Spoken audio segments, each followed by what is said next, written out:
অনেক মানুষ আছে দেখবেন প্রথম কাতার ফাঁকা থাকে, পিছনের কাতারে দাঁড়ায়, আছে না নাই? ইসলাম এমন একটি জীবন ব্যবস্থার নাম যেখানে প্রশ্ন করলে এমন কোনো বিষয় নাই যে উত্তর পাওয়া যায় না।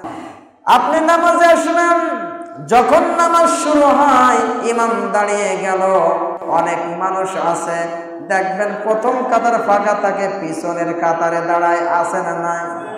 আল্লাহর নবীজি সাল্লাল্লাহু আলাইহি ওয়াসাল্লাম বলেন, নামাজ পড়তে আসলো যারা প্রথম কাতারে দাঁড়াবে, যারা আল্লাহ রাব্বুল আলামিনের রহমতের ফেরেশতারা প্রথম কাতারে যারা দাঁড়ায় তাদের জন্য আল্লাহর রহমতের ফেরেশতারা ক্ষমা প্রার্থনা করে। তাহলে আর কি দ্বিতীয় কাতারে দাঁড়িয়ে থাকবেন?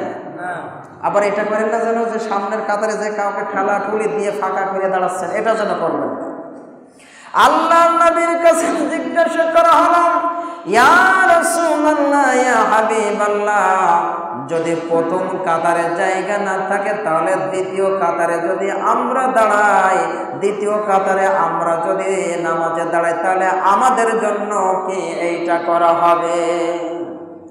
আল্লাহর নবীজি সাল্লাল্লাহু আলাইহি ওয়াসাল্লাম বললেন, প্রথম কাতার, তারপরের কাতার, তারপরের কাতারও আল্লাহ রাব্বুল আলামিন এইভাবে তার রহমতের ফেরেশতারা তাদের জন্য দোয়া করতে থাকবে, আর আল্লাহ রাব্বুল আলামিন ওই বান্দাগুলোকে মাফ করে দিবে।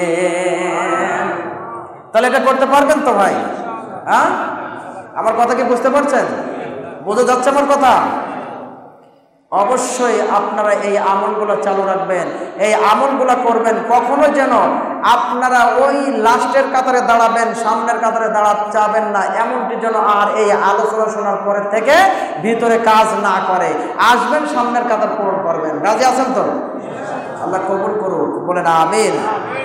তোমরা যা জানো না তা তোমরা জেনে নাও। আল্লাহ সুবহানাহু ওয়া তাআলা এই মর্মে বলেছেন, ফাসআলু আহলা যিকরি ইন কুনতুম লা তা'লামুন।